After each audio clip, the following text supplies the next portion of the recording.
Cənubi Qafqaz üçün təhlükə anonsu. Azərbaycanı nə gözləyir? Dugin Bakını hədələdi, cavabsız qaldı. Ekspert. Cənubi Qafqaz köklü şəkildə dəyişməyə hazırlaşır. Atlantic Council. Bakı İrəvanı imperiyanın təzyiqindən xilas edir. Mühüm gəlişmə. Pensiya alanlara şad xəbər.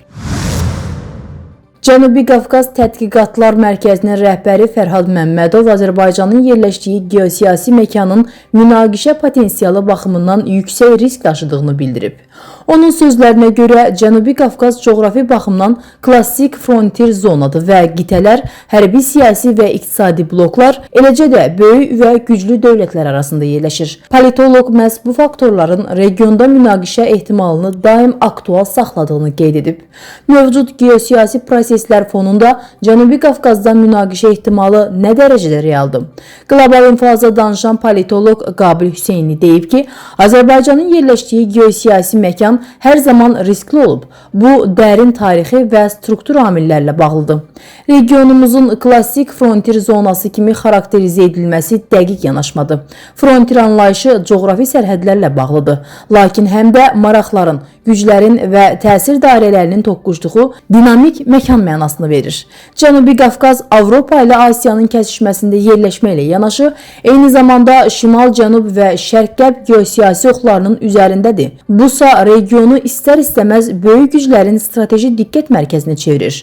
Rusiya, Türkiyə, İran kimi regional güclər, eləcə də Amerika Birləşmiş Ştatları və Avropa İttifaqı kimi qlobal aktorlar bu məkanda öz təhlükəsizlik, enerji və nəqliyyat maraqlarını reallaşdırmağa çalışırlar. Belə çox qütblü maraq mühiti isə sabitlikdən daha çox rəqabət yaradır. Azərbaycan bu frontier zonanın mərkəzində yerləşən əsas dövlətlərdən biridir. Enerji resursları, tranzit imkanları və müstəqil xarici siyasət kursu ölkəni regional proseslərin passiv iştirakçısına deyil, aktiv oyunçusuna çevirir. Lakin aktiv oyunçuluq imkanlarla yanaşı riskləri də artırır. Çünki belə mövqedə olan dövlətlər həm tərəfdaşlıqlar qurmağa, həm də müxtəlif güc mərkəzləri arasında tarazlığı qorumağa məcbur qalırlar. Hesab edirəm ki, Azərbaycan bütün bunlara baxmayaraq xarici siyasət kursunu yaxşı qoruyub saxlayır. Xüsusilə balans siyasəti illərdir bizə uğur gətirir. Fikrimcə, bundan sonra da proseslər bu fonda davam edəcək. Rusiyanın Aleksandr Dugin və Vladimir Solovyov kimi jurnalistləri və ekspertləri arzularını səsləndirərək Cənubi Qafqaz və Mərkəzi Asiya ölkələrinin müstəqil olmaması gərəkdiyini bildirirlər. Onlar açıq deməsələr də bununla Rusiya imperiyasının və ya SSR-nin bərpasını istəyirlər. Bu sözləri politoloq Elxan Şahinoğlu qeyd edib. O bildirib ki, Dugin və Solovyov reallıq hissini itiriblər, Rusiya imperiyasının dövrü bitib. Birinci Dünya müharibəsi Böyük Britaniya və Osmanlı imperiyası ilə yanaşı, Rusiya imperiyasının da dağılması ilə nəticələndi. Doğrudur, Rusiya imperiyasının yerində SSR yarandı, ancaq bu imperiyanın da ömrünü yalnız 70 il uzada bildilər. Dugin və Solovyov arzularını səsləndirməklə qonşu ölkələri Rusiyadan daha çox uzaqlaşdırırlar. Onların bu hədələrini cavabsız qoymaq olmaz. Məntiqsiz və təhlükəli açıqlamalarına görə Kreml Dugini və Solovyovu cəzalandırmırsa, deməli Rusiyaya rəhbərlik edənlər də imperiyanın bərpası arzusu ilə yaşayırlar. Rusiyanın Ukraynaya qarşı işğalçı müharibəsi məhz bu baxışın tərkib hissəsidir. Kreml və onun nəzarətindəki ekspert və jurnalistlər elə bilirlər ki, Ukraynanı parçaladıqdan sonra digər qonşu ölkələrə də təcavüz edə biləcəklər. Birincisi, Rusiya Ukraynada ilişib qalıb, müharibənin necə bitəcəyi məlum deyil və bu müharibənin nəticələri gələcəkdə Rusiyanın özünə ciddi problemlər yaradacaq.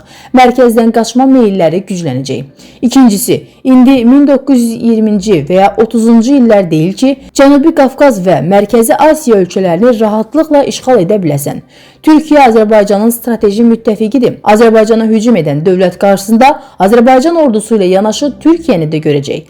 Amerika Birləşmiş Ştatları bölgədə Trump yolunu reallaşdırmağa başlayacaq. Amerika Birləşmiş Ştatları həm bu yolun, həm də yolun keçdiyi ölkələrin təhlükəsizliyinə diqqəti artıracaq. Ermənistanın cənubundan keçən 43 kilometrlik zolaq Cənubi Qafqazın geosiyasətini köklü şəkildə dəyişməyə hazırlaşır. Bu barədə Atlantic Council'ın TRIP və ya Trump marşrutu ilə bağlı təhlilində deyilir.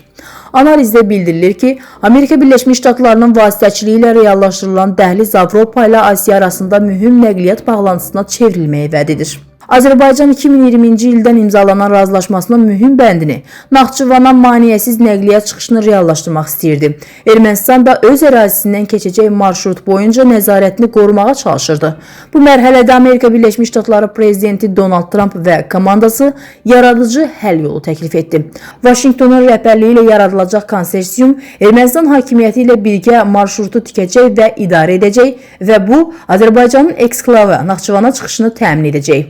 Keçən ilin avqustunda Ağ Evdə keçirilən sammitdə Azərbaycan prezidenti İlham Əliyev, Ermənistan baş naziri Nikol Paşinyan və Donald Trump TRIP-in həyata keçirilməsi Ermənistanla Azərbaycan arasında hərtərəfli sülh sazişinə nail olunması barədə razılığa gəldi. Bu mühüm nailiyyət idi. Çünki Ermənistan və Azərbaycan 30 ildən artıq müddətdə bir neçə müharibə aparmış, 10 minlərlə insan həlak olmuşdu. Təhlildə qeyd olunur ki, TRIP Amerika Birləşmiş Ştatları ilə yanaşı Cənubi Qafqaz və Xəzər regionu üçün əlavə faydalar yarada bilər. Amerika Birləşmiş Ştatları hökuməti səssiz şəkildə Mərkəzi Asiyanı Xəzər dənizi, Azərbaycan və Gürcüstandakı infrastruktur vasitəsilə Türkiyə və Avropa ilə birləşdirən çox model ticarət marşrutu olan Orta Dəhlizi dəstəkləyir. Vaşinqton və Avropadakı tərəfdaşları Orta Dəhlizi Asiya ilə quru ticarətinin Rusiyanın yan keçməsi üçün yol, eləcə də Mərkəzi Asiyadan kritik minerallar və nadir torpaq elementlərinin ixracı üçün imkan kimi görürlər. Cənubi Qafqaz və Mərkəzi Asiya ölkələri isə qlobal bazarlara daha yaxşı inteqrasiya yolu ilə rifah əldə etməyə çalışırlar. TRIP Qafqazdan keçən əlavə marşrut təqdim edərək Azərbaycan və Qazaxıstan ticarət tələbatını qarşılamaq üçün liman imkanlarını genişləndirdiyi vaxtda daşımaların həcmini artırır. TRIP-in uğurla həyata keçirilməsi Mərkəzi Asiyadan Avropa və daha uzaq bazarlara məhsullar və kritik xam malın daha ucuz və sürətli daşınmasını mümkün edə bilər. Ermənistan Maliyyə Naziri Vahi Ovanesyan ölkəsinin Azərbaycandan qaz alacağını bildirib. Bu məsələ Sovet dövründə Cənubi Qafqazda mövcud olan qaz xətlərinin bərpasını gündəmə gətirib. Həmin xətlərin yenidən bərpası mümkündürmü? Bu, Azərbaycana hansı iqtisadi dividendlər gətirəcək? Qlobal infoza danışan iqtisadçı ekspert Eldəniz Əmirov deyib ki, sülh gündəliyinə uyğun qəbul edilən qərarlar və atılan addımlar hər iki ölkə üçün böyük əhəmiyyət kəsb edir. Xüsusilə regionda sülhün bərqərar olması üçün bu addımlar vacibdir. Digər tərəfdən bu münasibətlər gələcəkdə iqtisadi tərəfdaşlığın əsasını qoyur. Azərbaycanda deyim var. Uzaq qohumdansa yaxın qonşu yaxşıdır. Bu, iqtisadi və siyasi baxımdan da doğrudur.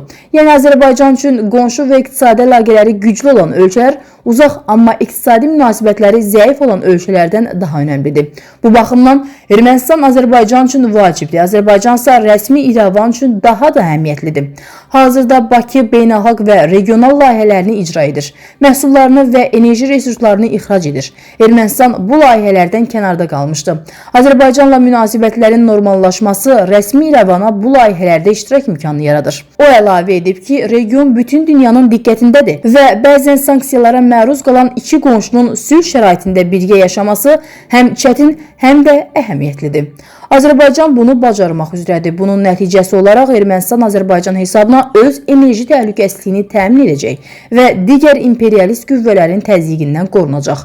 Doğrudur, bu yaxın 1-2 ilin işi deyil, amma uzun müddətli dövrdə mümkün olacaq. Əmək və Əhalinin Sosial Müdafiəsi Nazirliyinin tabeliyində Dövlət Sosial Müdafiə Fondu Respublika üzrə yanvar ayının pensiya ödənişini yekunlaşdırıb. Nazirlikdən Axar TV-yə verilən məlumata görə yanvarın 13-də Bakı və Sumqayıt şəhərləri, Abşeron rayonu və Naxçıvan Muxtar Respublikasında, yanvarın 22-sində isə ölkəmizin bölgələrində yaşayan şəxslərin yanvar ayı üzrə pensiyaları, habelə güzəştli şərtlərlə təyin edilmiş pensiyalar ödənilib. Vətəndaşlar pensiyalarını bank kartları vasitəsilə müvafiq bankların bankomatlarından əldə edə bilərlər.